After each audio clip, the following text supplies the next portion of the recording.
ভারতের প্রধানমন্ত্রী নরেন্দ্র মোদীকে বাংলাদেশ সফরের আমন্ত্রণ জানালেন প্রধানমন্ত্রী শেখ হাসিনা।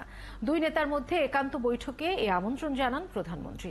ভারতের নতুন সরকারের শপথ অনুষ্ঠানের পাশাপাশি বিভিন্ন দেশের রাষ্ট্র ও সরকার প্রধান এবং রাজনৈতিক নেতাদের সাথেও গুরুত্বপূর্ণ বৈঠক করেন প্রধানমন্ত্রী। আরও জানাচ্ছেন সৌমিত্র মজুমদার।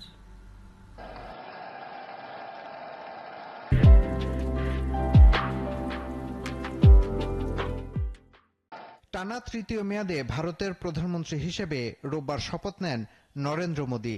শপথ অনুষ্ঠানে যে কয়জন রাষ্ট্র ও সরকার প্রধান আমন্ত্রণ পেয়েছেন তাদের অন্যতম বাংলাদেশের প্রধানমন্ত্রী শেখ হাসিনা।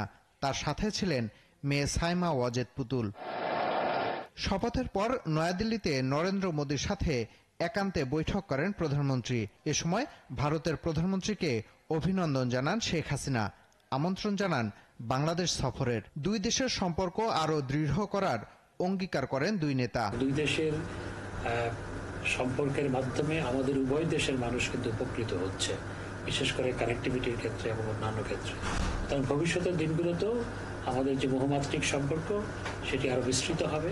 আইটিসি হোটেলে প্রধানমন্ত্রী শেখ হাসিনার সাথে সাক্ষাৎ করেন ভারতের রাজ্যসভার সদস্য ও কংগ্রেস নেতা সোনিয়া গান্ধী, লোকসভার বিরোধী দলীয় নেতা রাহুল গান্ধী ও প্রিয়াঙ্কা গান্ধী। বিজেপির প্রবীণ নেতা ও সাবেক উপপ্রধানমন্ত্রী লালকৃষ্ণ আদভানির সাথেও সাক্ষাৎ করেন প্রধানমন্ত্রী। এছাড়া ভুটানের প্রধানমন্ত্রী শেরিং তোবেগের সাথে বৈঠকে জলবিদ্যুৎ আমদানির আগ্রহ প্রকাশ করেন প্রধানমন্ত্রী শেখ হাসিনা। সোমবার সকালে প্রধানমন্ত্রীর সাথে সাক্ষাৎ করেন শ্রীলঙ্কার রাষ্ট্রপতি রনিল বিক্রমাসিংহ। দেশটির সংকটে বাংলাদেশের সহযোগিতার জন্য প্রধানমন্ত্রীকে ধন্যবাদ জানান লঙ্কান রাষ্ট্রপতি। বাংলাদেশের পর্যটন খাত এগিয়ে নিতে শ্রীলঙ্কার সহযোগিতা চান প্রধানমন্ত্রী। কৃষি এবং ট্যুরিজম ক্ষেত্রে সহযোগিতা, কিভাবে বাংলাদেশে ট্যুরিজমের ক্ষেত্রে শ্রীলঙ্কার ইনভেস্টমেন্ট আসতে পারে সে নিয়ে আলোচনা হয়। সফরের শেষ দিনে ভারতের কেন্দ্রীয় মন্ত্রী সুব্রহ্মণ্যম জয়শঙ্কর প্রধানমন্ত্রীর সাথে সৌজন্য সাক্ষাৎ করেন।